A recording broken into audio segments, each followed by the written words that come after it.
So you see any Modern heavily movies? hyped movies this week? Why, I saw Midsommar And we're sitting here in midwinter watching Midsommar. in 2019, a 2019 movie. Yeah. Yeah, newish, very newish. Directed by Ari Aster, the guy from Hereditary. Mm-hmm. Stars Florence Pugh, Jack Reynor, and Wilhelm Blomgren.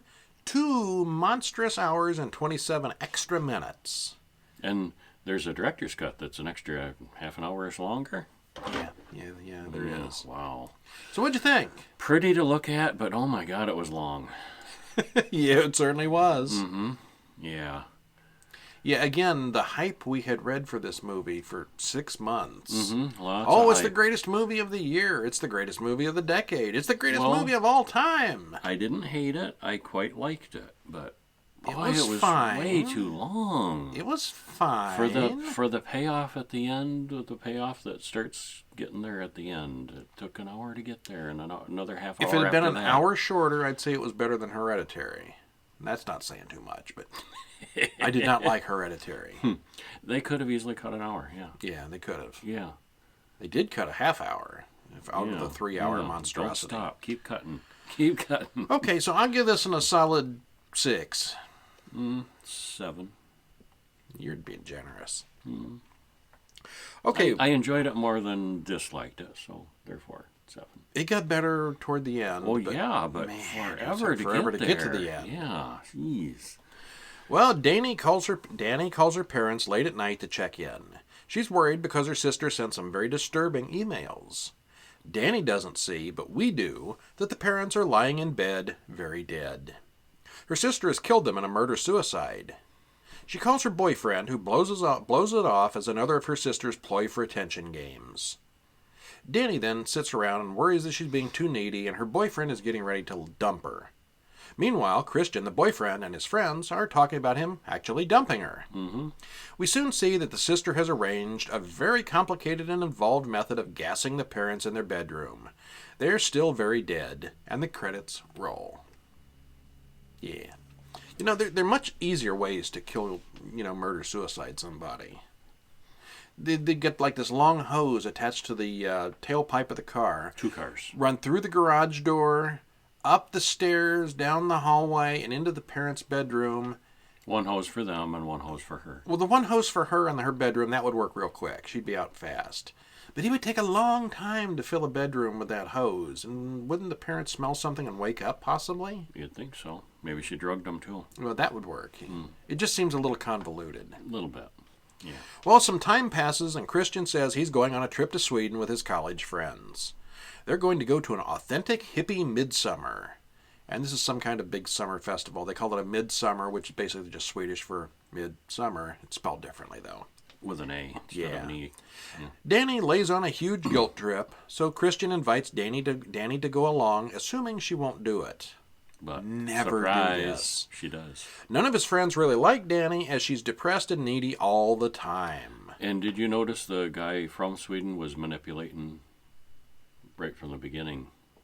Because he did get her crying then, yeah. He needed 4 people to come. Mm-hmm. He needed. Spoilers. Yeah, he needed. Yeah, you're right, though, he did. He needed Danny to come too. Yeah. Well, there's a 9-day festival that Pele, one of the guys, his family is putting it on. Yes, he's Pele. from the little village. Yeah. Yeah. The 5 of them go to Sweden the following summer.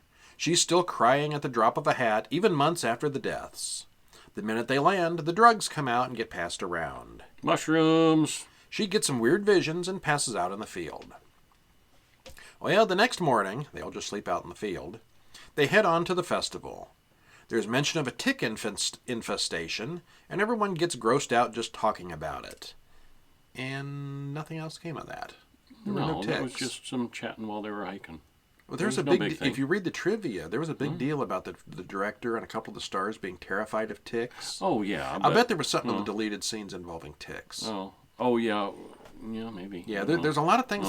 I've found some plot holes here that I'm thinking were probably in the long version that we didn't see. Oh, okay. And no, I don't have any desire to see the long version now. Okay, so the tick infestation goes nowhere. They're then greeted by Pele's family and a bunch of locals. This commune looks very cult-like. It's been 90 years since the last big feast, and it'll be 90 more years until the next one. The 9-day feast will commence. And an old woman yells, "Spirits, back to the dead." And I'm like, ooh, there's going to be ghosts. No. No. Just crazy people. Christian then asks, "Hey, what's that building over there?" And is told that it's a sort of temple and that no one's allowed inside. Christian forgets that today is Danny's birthday. One more demonstration that he's a bit of a pig. The breakfast meal is very ritualistic, structured, and weird as two old people chant and have a drink. Then they all go stare at a mountain for a long time until the old people are carried up there on chairs. There's quite a lot of staring in this. Yeah. They would sit and stare. They would all sit in a group and stare. Meditating, silent prayer, that sort of thing. That didn't really tip me off because of what kind of thing this was. Well, the Americans all watch this ceremony, and they're clearly getting really bored, and so are we. The old people then cut their hands, rub blood into a sacred stone, and dive off the mountain to their deaths. The old woman pops like a watermelon at a Gallagher show, but the old man doesn't quite die from the fall, so they beat his head in with a giant hammer. Also, just like a Gallagher show. Which they have standing by. Yeah. Actually, as soon as I saw the giant hammer, I knew what was coming, and I knew that's why the giant hammer was there. It's a head-bashing hammer. It's a finishing off hammer. Bonk. Yeah, and it's very gory. Yeah. Then they burn the bodies and pour the ashes on their ancestral tree. Okay, and this is like over an hour into it, and this is the first sign of anything actually weird going on. But the matron of the group, the tourists, anthropologists, the group, the visitors kind of freak out at this, understandably, yeah. But she explains, that this is their way, and she does a good job at getting them calmed down and settled down. Except for I think they're all the students are couple. anthropology majors, so they're kind of okay. It's cultural. We'll go with it. The one couple is still mighty freaked out by it, but it's the age of 72 that this is what they do, rather than get old and infirm and die of old age and die in pain and alone and everything. That they do this ceremony and they're all together and it's peaceful and drugged up enough, I guess, that it didn't hurt and. Okay, So anyways, age 72 is your limit if you're living in this commune. Yeah. Oops. Okay, so they're told it's a custom, and you covered that. Yeah. Of course, this ritual suicide triggers Danny's memories, and she freaks out. Christian and Josh then start arguing about doing their theses on this ritual. Mark then pees on the ancestral tree. By accident. Got to pee somewhere. He's got to pee, a big tree laying and it's there. just a dead tree laying there, and he goes around to behind it out of sight. And so the villagers freak out. Oh boy, do they, yeah. Simon, one of the visitors from London, is said to have left early, but no one saw him go. Not even his fiancée Connie, which is kind of weird. Yeah, you got to say goodbye or something. Yeah, but all the villagers say, "Oh no, he left. All right. Yeah, it's all right. Yeah." Josh is then allowed to read the holy book because he's one of those anthropology students, and we hear that these people's oracles are all the result of inbreeding. Later, Connie goes missing as well. Supposedly, she met Simon at the train station. Yep, nothing to worry about. They just left. Yeah. That night, Josh sneaks out while everybody's asleep. He goes back to the house where the holy book is kept, and he takes photos of the pages. Which he had asked. And they said no. The priest was horrified that he would even ask. Yeah. And no. And While so he's doing sneaks in and this, does it anyway.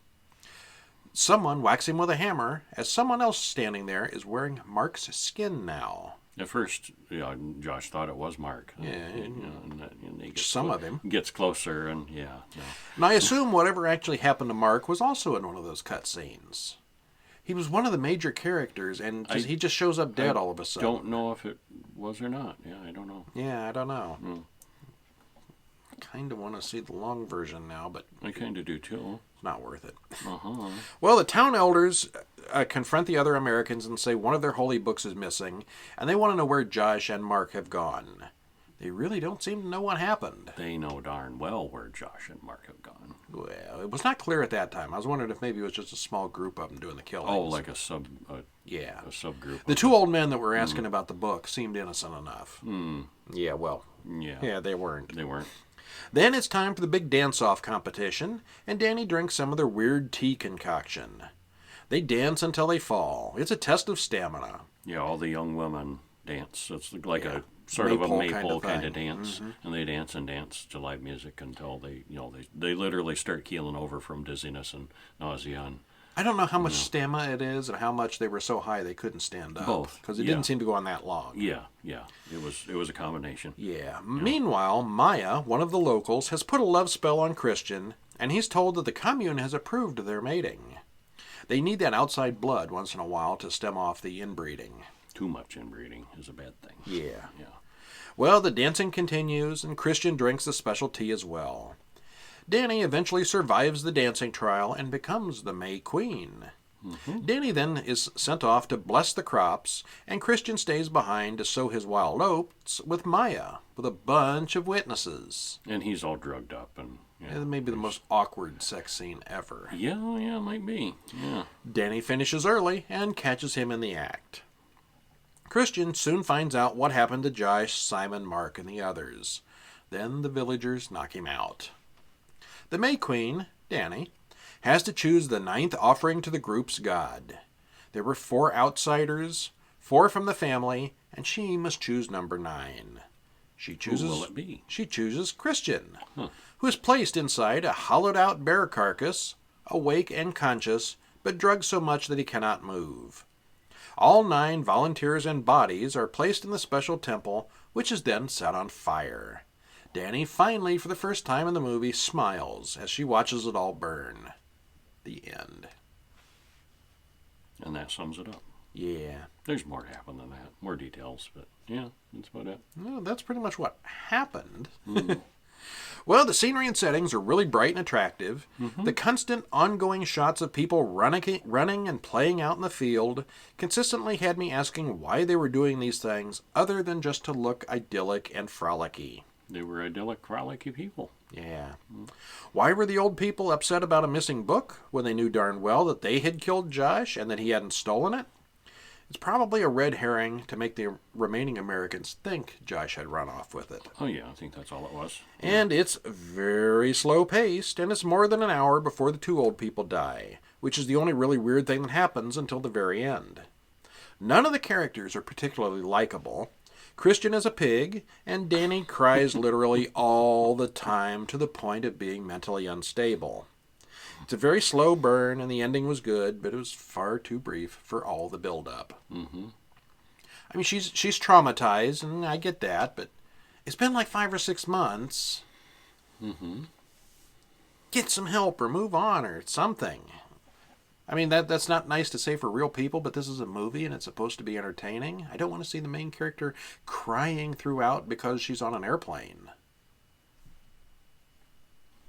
Yeah. I know, I'm harsh. A little harsh, but you hear me disagreeing. No, I did not hear you disagreeing. And that's our show. Stop in during the week to the website, horrorguys.com. Check us out on social media, or tune into the full-length audio podcast. Yes, everything here, our weekly show is done as a full-length, around an hour audio podcast each week, where we talk about all the movies. And you can also subscribe to our YouTube channel. That helps us out. Give some likes and subscribes. Yep.